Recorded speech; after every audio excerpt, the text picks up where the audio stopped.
Hello, my dear folks. Welcome to the show, to the East-West show, with me hosting, with lots of pleasure.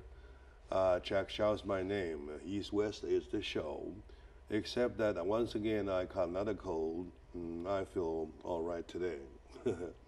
Okay, now, with me is my good friend, Mr. Drexel Smith, U.S. Navy veteran, and a wonderful human being that has devoted himself in the area of nuclear power, nuclear energy for many decades. And that is Mr. Drexel Smith, and that is my big friend. Welcome to my show. It's always good to be here, Jack. All right, say, and it is always good to have you here. I am sad that you're feeling poorly. Yeah, I don't know. Life has been miserable lately to me. First I caught the cold that gives a fever, and then I had a runny nose, and then I lost my voice, which I still try to get back. In your job, losing your voice, Oh, that's devastating. it's That's devastating. Anyway, life is good. it's like losing your tools. Life's good. Like my friend Ken Hemming says, every mouthful of oxygen that I intake, I breathe, tastes better than the last one. Okay, good. Anyway, now, the reason I have invited my good friend Drexel Smith here as an expert of nuclear energy, it is all because one article that caught my eye. Unfortunately, that was an article written in Chinese. Otherwise, I will share with you the whole thing.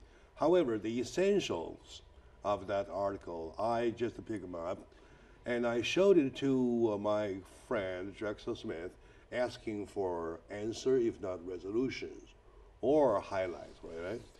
Basically, it is talking about a fact of human being nowadays handling the waste of radioactive products, byproducts or residues, versus the fact of the half-life of radioactivities, which by them they say you're talking about 100 years, which is the lifespan for a cement casket, versus 200,000 years for the half-time of radioactivity to subdue. So I need your analysis, please. I need your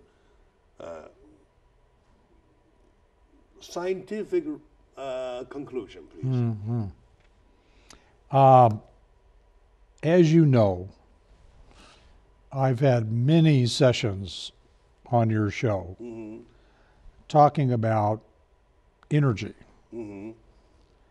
And with that, you know I'm very strong in my opinion that electricity generated by nuclear power is a very important piece of energy.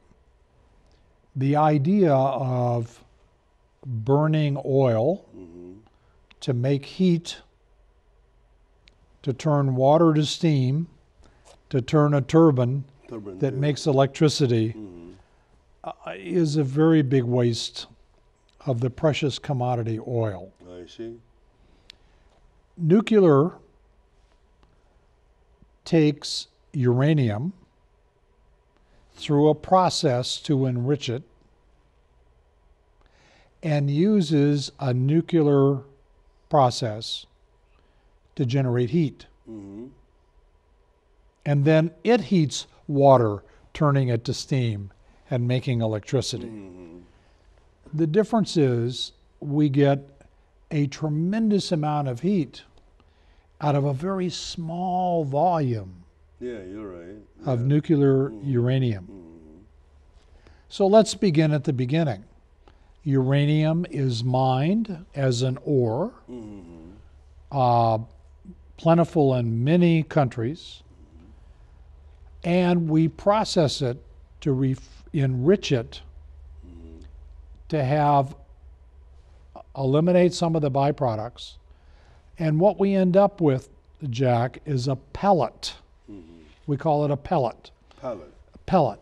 It's about as big around as your little finger, Uh-huh. maybe about this long. Huh? Okay, okay. It's about this big. Oh, And we put these pellets in tubes, into cylinder forms? in cylinder forms. Yes, yes, yes, yes, yes. About that big around, about that long. Okay, Huh? I see. And we put them in tubes. Okay. And those tubes is what goes into the reactor core that creates the fission process. Mm-hmm. Now, once the efficiency and the fuel has done its job to the point it's declined, now, indeed, it's radioactive. It's called high-level radioactive waste. From a volume standpoint, how much are we talking about? Well, according to the Nuclear Energy Institute, I will read this. Nuclear fuel consists of small uranium pellets stacked in alloy tubes. All the nuclear fuel produced by all Nuclear Energy U.S., I'm assuming it's U.S., in the past 50 years, if they stacked it end to end, would cover an area the size of one football field. Football field? Football field. Okay? Okay. Less than 10 meters deep. Okay. From a volume standpoint, we're talking about high-level waste. It's very radioactive. It will be radioactive for a long time. But from a volume standpoint, it's not that big. Now, let me give you one other interesting fact to sort of paint the picture a little more clearly. That this waste decays quite rapidly. The curve on the decay is quite steep. So in the early years, my friend, it, in the first 10 years, this high-level waste decays very rapidly to where after 10 years, it only has less than 10% of the radioactivity. Radioactivity. Yes. In about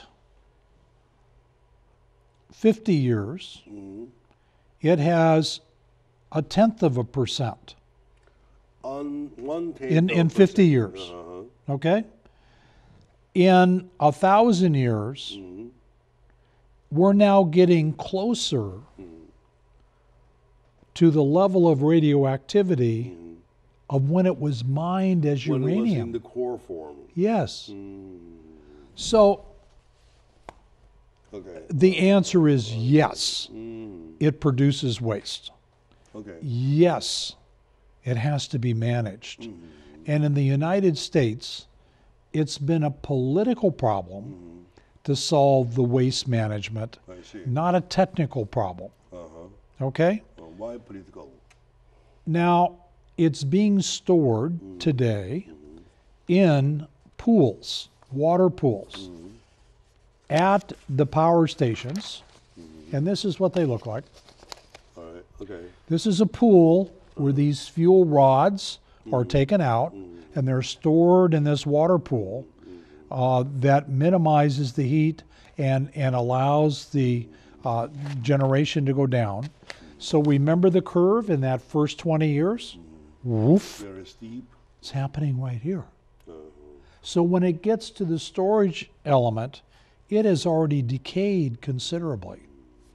So my message is, for U.S. domestic nuclear power? One, the answer is yes. Yes. High level radioactive waste is a problem.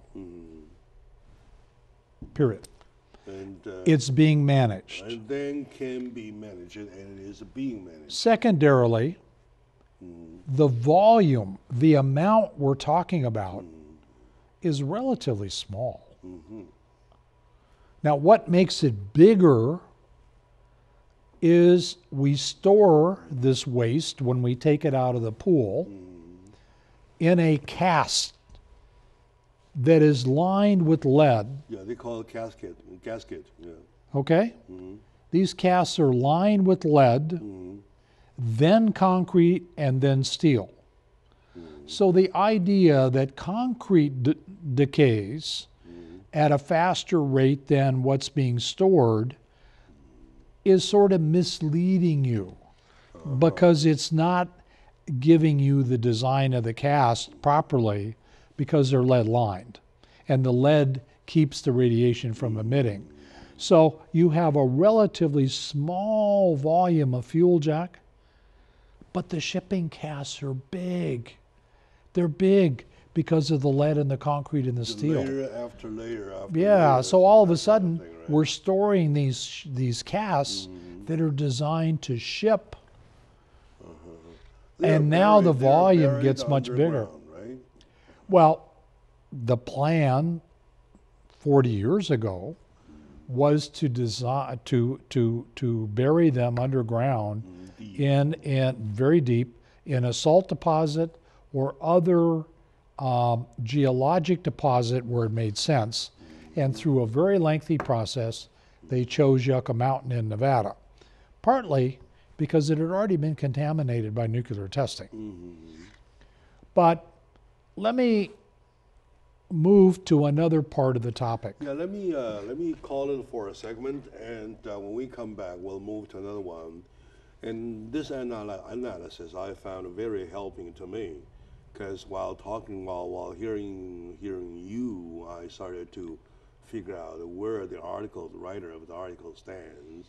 So probably later on we'll clarify when we come back all together. Right? Okay. So, my dear audience, today with my good friend and an expert in nuclear energy and nuclear energy management, Drexel Smith, sharing his thoughts about nuclear energy versus the article that I read a few weeks ago, 2 weeks ago, they're talking about the danger of developing nuclear energy. So it looks like that they have very strong opinion to go against it, and then Mr. Drexel Smith has a very scientific evidences to argue with it. So call it at least an argument, and then later on, into the conclusion, we'll find out should we not continue with this nuclear power approach. Stay with us, please.